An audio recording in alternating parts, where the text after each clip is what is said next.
नमस्कार, मैं हूं आशुतोष वत्स और आप हमें इस समय देख रहे हैं चर्चा टीवी पर। पिछले 43 साल बाद उत्तर प्रदेश में एक ऐसा फैसला आता है कि एक बहुत बड़े अपराधी को सजा मिलती है। विधायक, सांसद, तमाम सारे राजनीतिक सहयोग के बावजूद भी उसे जेल जाना पड़ा है और उसे आजीवन कारावास की सजा मिली है। इस बीच एक और खबर आ रही है। समाजवादी पार्टी के एक नेता हैं शिवपाल सिंह यादव, बड़े नेता हैं। पहले ये अलग थे लेकिन अभी ये अखिलेश यादव के साथ हैं। खबर ये है ये भी जेल जा सकते हैं।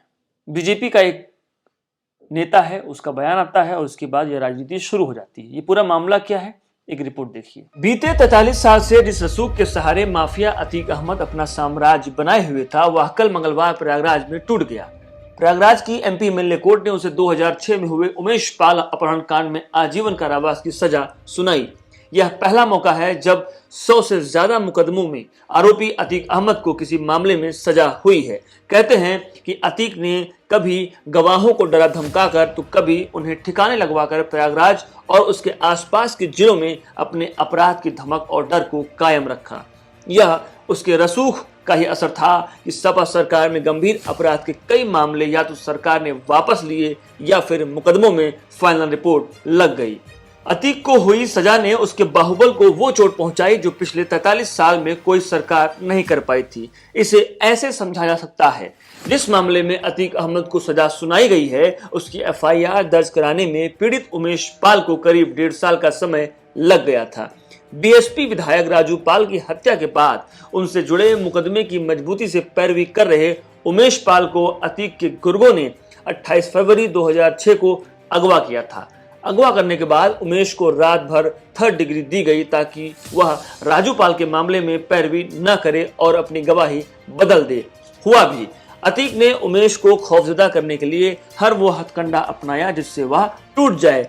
लिखित में लेने के बाद कोर्ट में अपने पक्ष में उसकी जबरन गवाही भी करवाई। अतीक के चंगुल से छूटने के बाद उमेश पाल ने बहुत कोशिश की कि उसकी एफआईआर दर्ज हो जाए, लेकिन सपा सरकार के सत्ता से हटने और बीएसपी सरकार के सत्ता में आने के बाद 5 जुलाई 2007 में उसकी एफआईआर दर्ज हुई। अतीक का नाम सबसे पहले 1979 में एक हत्या में आया था, तब वह करीब 17 साल का था। उसके बाद हत्या, डकैती, अवैध वसूली, अपहरण, जानलेवा हमलों, गैंगस्टर और गुंडा एक्ट जैसे गंभीर अपराध के मुकदमों की संख्या बढ़ते बढ़ते 24 फरवरी 2023 में धूमनगंज में हुए उमेश पाल और उनके 2 सरकारी गदर की हत्या के साथ ही यह आंकड़ा 100 तक पहुंच गया।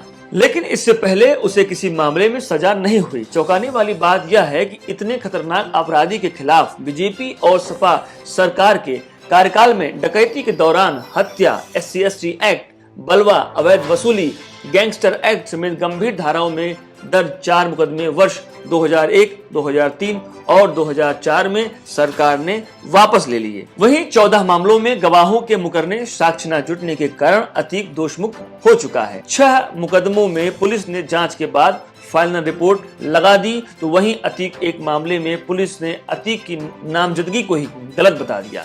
एक मामले में सीबीसीआईडी ने जांच के बाद वर्ष 1986 में फाइनल रिपोर्ट लगा दी। 1992 के आर्म्स एक्ट के एक मामले में तो समय सीमा खत्म हो जाने के चलते पुलिस कोर्ट में चार्जशीट नहीं दाखिल कर पाई। सिस्टम में माफिया अतीक अहमद और उसके गैंग का किस कदर दखल है, इसका अंदाजा इसी बात से लगाया जा सकता है कि उसके खिलाफ दर्ज कई मुकदमे ऐसे हैं जिनमें 21 साल बाद भी ट्रायल नहीं हो पाया। वर्तमान में उसके खिलाफ 50 मुकदमे कोर्ट में चल रहे हैं। इनमें से 12 ऐसे हैं जिनमें आज भी ट्रायल शुरू नहीं हो पाया है। अतीक के साथ ही अब उसके परिवार के बाकी लोगों के लिए भी राजनीति के दरवाजे फिलहाल बंद ही दिख रहे हैं। अतीक की पत्नी शाइस्ता को बीएसपी ने निकाय चुनावों के लिए मेयर का प्रत्याशी चुना था, लेकिन अब उसका भी चुनाव लड़ना फिलहाल मुश्किल है, क्योंकि उमेश पाल हत्याकांड में वह भी साजिशकर्ता के रूप में आरोपित है और उस पर 25,000 का इनाम है। अतीक का भाई अशरफ भी जेल में है और उस पर 53 मामले दर्ज हैं। उमेश पाल अपहरण कांड में तो वह बरी हो गया, लेकिन अब सरकार उसके खिलाफ दर्ज अन्य मुकदमे में पैरवी तेज कराएगी, यह तय है।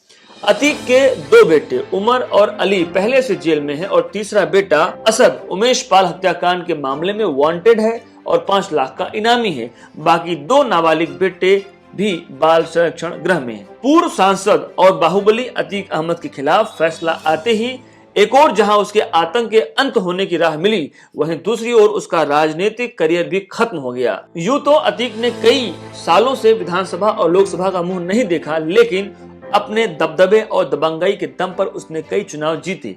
एक बार लोकसभा सांसद और 5 बार विधायक रहे अतीक के खिलाफ मंगलवार को प्रयागराज में सांसद विधायकों के खिलाफ दर्ज मामले सुनाने वाली अदालत यानी एमपी एमएलए कोर्ट ने फैसला सुनाया। जन प्रतिनिधित्व अधिनियम 1951 के अनुसार किसी मौजूदा या पूर्व सांसद या विधायक के खिलाफ 2 साल या उससे ज्यादा की सजा सुनाई जाती है तो वह 8 साल तक इलेक्शन नहीं लड़ सकता है। हालांकि अतीक फिलहाल किसी सदन का सदस्य नहीं है, लेकिन अब उसके चुनाव लड़ने पर तलवार लटक गई है। अतीक के साथ साथ उसकी बीवी शाइस्ता परवीन और परिजनों की भी राजनीति पर अब असर पड़ रहा है। माना जा रहा है कि नगर निकाय चुनाव के लिए बहुजन समाज पार्टी प्रयागराज नगर निगम में शाइस्ता परवीन को उम्मीदवार घोषित कर सकता है। हालांकि अतीक पर फैसला आने के बाद अब बसपा के नेताओं में भी शाइस्ता के खिलाफ जुबान खोलनी शुरू कर दी है। मीडिया रिपोर्ट्स के मुताबिक बसपा के जोनल कोऑर्डिनेटर ने शाइस्ता को प्रत्याशी तक मानने से इनकार कर दिया। हिंदी अखबार दैनिक जागरण में प्रकाशित एक खबर के अनुसार शाइस्ता परवीन के बसपा प्रत्याशी होने के दावे को जोनल कोऑर्डिनेटर अशोक गौतम ने सिरे से खारिज कर दिया। हालांकि पार्टी में एक वर्ग ऐसा भी है जो शाइस्ता को फिलहाल चेहरा मान रही है। रिपोर्ट के अनुसार बसपा जिला अध्यक्ष टीएन जैसल ने कहा कि शाइस्ता को पार्टी में शामिल करते हुए उन्हें महापौर पद का प्रत्याशी माना गया। उधर जोनल कोऑर्डिनेटर ने कहा कि शाइस्ता कभी भी प्रत्याशी थी ही नहीं। हालांकि प्रयागराज नगर निगम के आगामी चुनावों में बसपा का चेहरा कौन होगा, इस पर फैसला बसपा की जिला इकाई की आगामी कार्यकारिणी बैठक में 3 अप्रैल को होगा। माना जा रहा है कि बसपा प्रयागराज नगर निगम के लिए 3 और नामों पर विचार कर रही है। अतीक अहमद पर 1986 में गैंगस्टर एक्ट का पहला केस दर्ज हुआ। कहा जाता है कि अतीक ने सन 1979 में अपने उस्ताद चांद बाबा की हत्या कर जुर्म की दुनिया में अपना नाम कर लिया। अतीक अहमद के गिरोह में करीब 120 शूटर शामिल थे। अतीक अहमद का नाम जिले से बाहर भी लोग जानने लगे थे। वहीं अतीक अहमद का बड़े नेताओं के बीच उठना बैठना शुरू हुआ। अब अतीक जान चुका था कि पैसे के साथ पावर की भी जरूरी है, तो उसने 1989 में चांद बाबा के खिलाफ निर्दलीय चुनाव लड़ा और जीत हासिल हुई। अतीक ने 3 बार निर्दलीय चुनाव जीता और 1996 में सपा के टिकट से वह जीत हासिल की। अतीक का राजनीति में तो कद बढ़ ही रहा था, वहीं जराइम की दुनिया में भी वह तेजी से नाम कमा रहा था। वहीं जब यूपी में योगी आदित्यनाथ की सरकार बनी तो अतीक अहमद के बुरे दिन शुरू हो गए। एक व्यापारी को जेल में धमकी देने और पिटाई का वीडियो वायरल हुआ तो अतीक फिर गिरफ्तार हुआ। उत्तर प्रदेश की योगी सरकार अपना 6 साल पूरा कर रही है। इस मौके पर इटावा के सांसद रामशंकर कठेरिया जिले के विकास भवन में प्रेस कॉन्फ्रेंस करने पहुंचे थे। उन्होंने समाजवादी पार्टी के राष्ट्रीय महासचिव शिवपाल सिंह यादव पर हमला बोला।